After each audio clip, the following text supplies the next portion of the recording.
Vamos continuar resolvendo as questões de matemática do vestibular 2017 da Universidade Federal do Rio Grande do Sul. Questão 38. Considere a função y igual a f de x representada no sistema de coordenadas cartesianas abaixo. Na verdade, ao lado aqui.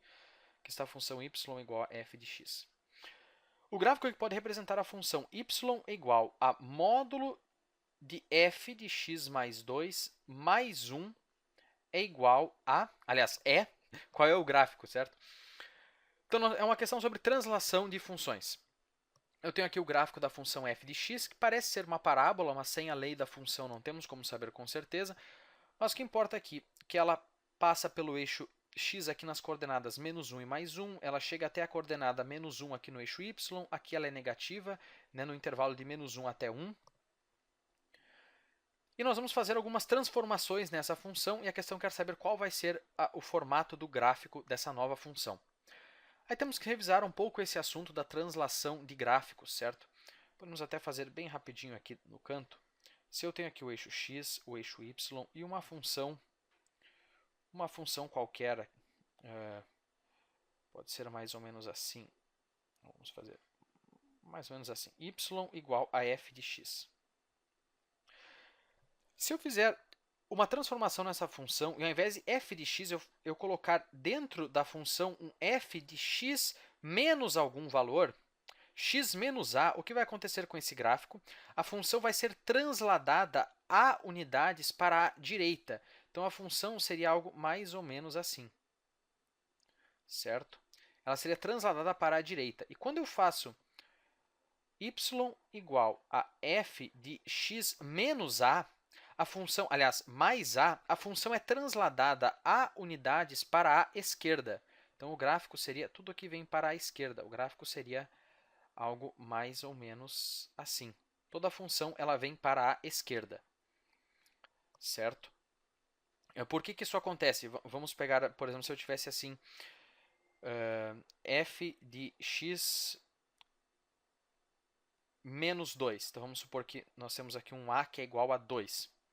Só vamos colocar uns valores aqui para facilitar. Vamos supor que aqui o valor da função seja 5 e aqui o x é igual a 1. Certo? Ou seja, quando dentro da função eu tenho 1, o valor dela é 5. Agora, para eu ter dentro da função um valor 1 e para que ela atinja novamente o valor 5, eu preciso que o meu x seja igual a 3. Certo? Porque o x agora tem um menos 2. Então, para eu atingir o valor 1, quando a função vale 5, eu preciso colocar um 3 aqui no lugar do x. Aí eu vou ficar com 3 menos 2, que é 1. Então, eu vou ter, ao invés de ter esse ponto aqui de coordenada x1 e coordenada y5, eu vou ter esse outro ponto aqui de coordenada x igual a 3, ou seja, 2 unidades para a direita, e coordenada y5. Certo? Por um raciocínio análogo, dá para entender por que a função é transladada para a esquerda quando nós colocamos x mais alguma coisa. Certo? A questão do termo independente aqui é bem simples, certo? Quando nós colocamos mais 1, assim, fora da função, fora aqui do parênteses, dentro do f, a função simplesmente é transladada para cima ou para baixo. Isso é bem tranquilo. Agora vamos lá, o que vai acontecer primeiro aqui dentro do módulo? Termo independente a gente deixa para depois. f de x mais 2. Então, a função ela vai ser transladada 2 unidades para a esquerda. Então, a função vai ser algo mais ou menos assim. Certo? Esse menos 1, ele vai... Vamos pegar aqui uma cor mais chamativa, um vermelho. Esse 1 aqui, ele vai ser transladado 2 unidades para a esquerda. Ele vai vir parar aqui.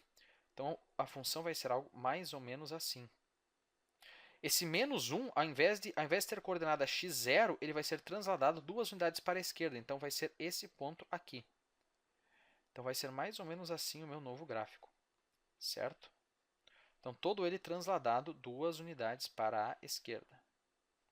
Então, ao invés de aqui ter o 1, eu vou ter o menos 1. E ao invés desse menos 1, ele vai ser transferido para cá no menos 3. Vem tudo 2 unidades para a esquerda. Eu vou fazer assim, esse ponto aqui da função antiga, ela vira esse ponto aqui na função nova, certo? E esse vira esse, e esse aqui vira esse aqui. Entendido? Mas não é só isso, nós temos ainda um módulo, um valor absoluto. O que faz o valor absoluto? Basicamente, tudo aquilo que é positivo fica igual e tudo aquilo que é negativo vira positivo, certo? Tudo aquilo que é negativo é espelhado em relação ao eixo x. Então, toda essa parte aqui que é negativa, ela vai ser espelhada em relação ao eixo x e vai ficar positiva. Ao invés de nós termos um menos 1 aqui, nós vamos ter agora um mais 1. Certo? Esse ponto vai ser espelhado em relação ao eixo x. Então, o meu novo gráfico, eu vou fazer aqui, pode ser em verde. Então, o meu novo gráfico vai ser isso aqui. A parte negativa é espelhada, certo? E o resto do gráfico segue normal. Ok?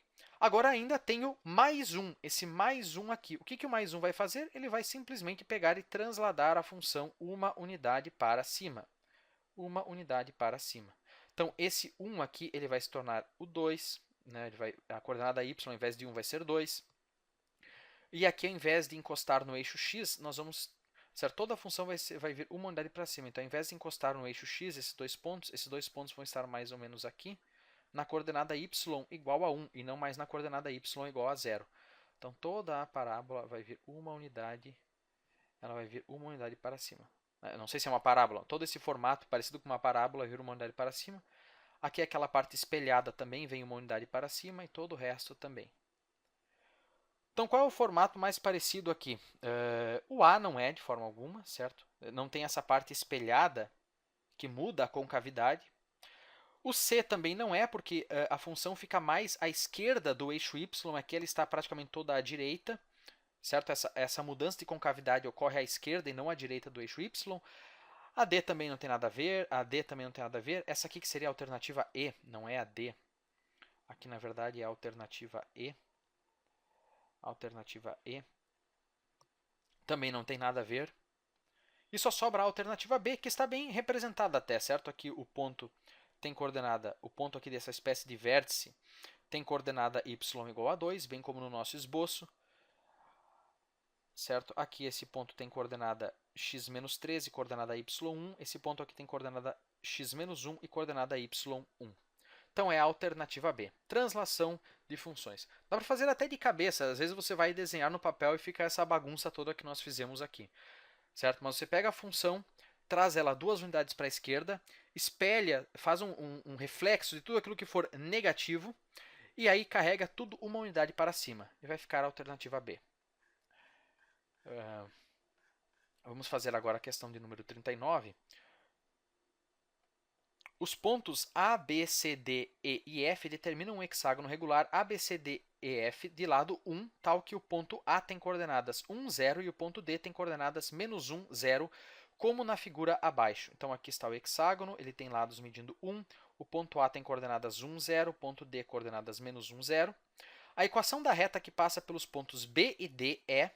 Então, ele quer saber qual é a equação dessa reta aqui. Vamos chamar de reta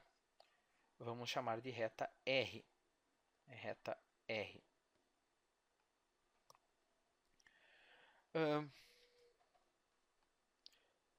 Para determinar a equação de uma reta, nós precisamos de 2 pontos. Nós já temos as coordenadas do ponto D. O ponto D tem coordenadas menos 1, 0. Precisamos saber as coordenadas do ponto B. Bom, nós já vimos que a coordenada... Aliás, falar que a coordenada y dele é 1, mas é uma bobagem, certo? A coordenada 1 está aqui em cima, ele não chega a atingir o ponto B. Então, vai ser um pouco mais difícil do que eu pensei. Então, vamos lá. Como é que nós podemos determinar aqui essa coordenada do ponto B?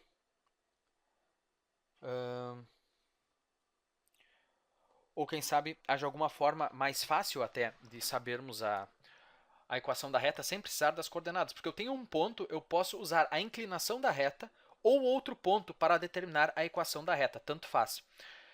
E, bom, eu acho que seria um pouco complicado determinar as coordenadas exatas desse ponto B. É possível, nós podemos aqui fazer, nós temos aqui nós poderíamos tentar achar um jeito, quem sabe aqui nós temos um triângulo retângulo, não tenho certeza. Mas eu acho que é mais fácil acharmos a inclinação da reta R usando esse ângulo alfa aqui. Lembre-se, a inclinação de uma reta é a tangente do ângulo que ela forma com o eixo x. Então, a inclinação m da reta R é a tangente desse ângulo alfa. Quanto que mede esse ângulo alfa? Vamos ver aqui. Eu sei que aqui eu tenho todos os ângulos internos de um hexágono regular medem 120 graus, certo? Então, todo esse ângulo aqui, por exemplo, esse ângulo D é 120 graus. Como eu sei disso? Porque a soma dos ângulos de um hexágono, lembre-se da fórmula, é n menos o número de lados vezes 180 graus. Então, 4 vezes 180 graus é a soma de todos os ângulos internos do hexágono. É só dividir pelo número de lados, o número de vértices, certo?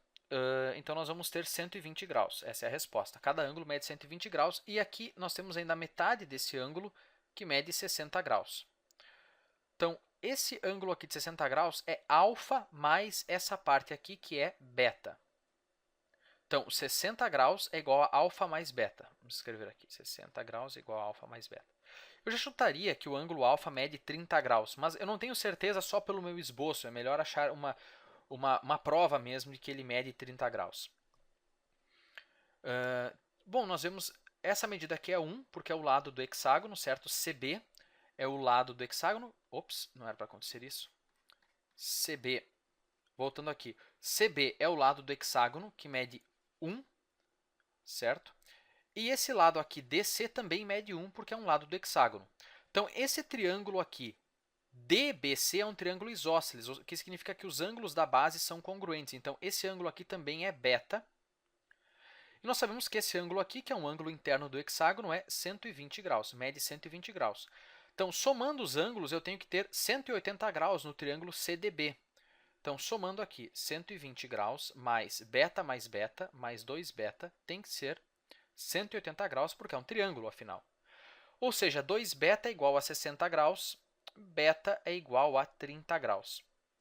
E lembre-se, alfa mais beta é 30 graus, então 60 graus é igual a alfa mais, o beta nós acabamos de determinar, é 30 graus, logo alfa também é 30 graus. Então, esse ângulo alfa aqui é 30 graus, certo? E como esse aqui é 60 graus, esse aqui só pode ser 90 graus, certo? É 60 pelo mesmo motivo que esse aqui é 60, e somando aqui tem que dar 180, que só pode ser mesmo um ângulo reto. Então, realmente é um triângulo retângulo, e agora eu posso afirmar com certeza. Certo?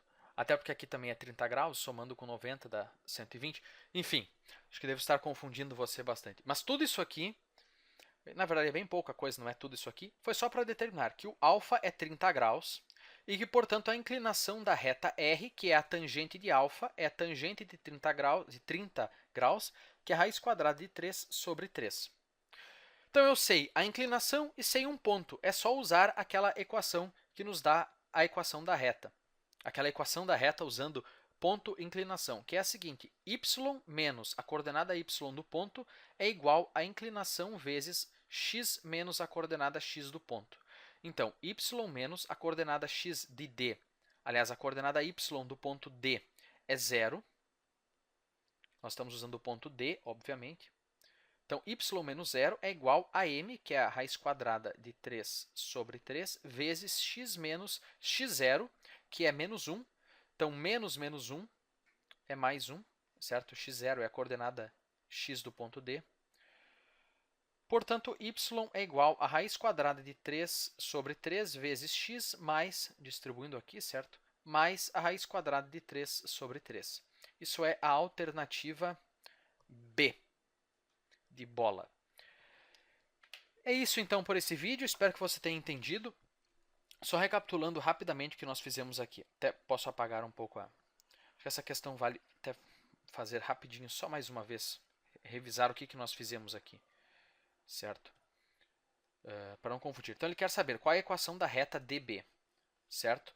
Eu tenho um ponto e eu quero saber a inclinação dessa reta, que é a tangente de alfa. Aí, sabendo um ponto e a inclinação, é a coisa mais fácil determinar a equação da reta. É só usar a fórmula y menos y0 é igual a inclinação menos x0, onde y0 e x0 são as coordenadas do ponto. No caso, o ponto D.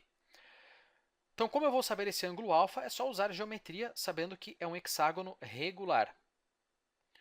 Então, nós vimos o seguinte, que esse ângulo aqui é 120 graus, é um hexágono regular, é um ângulo interno, e esse triângulo aqui é isósceles.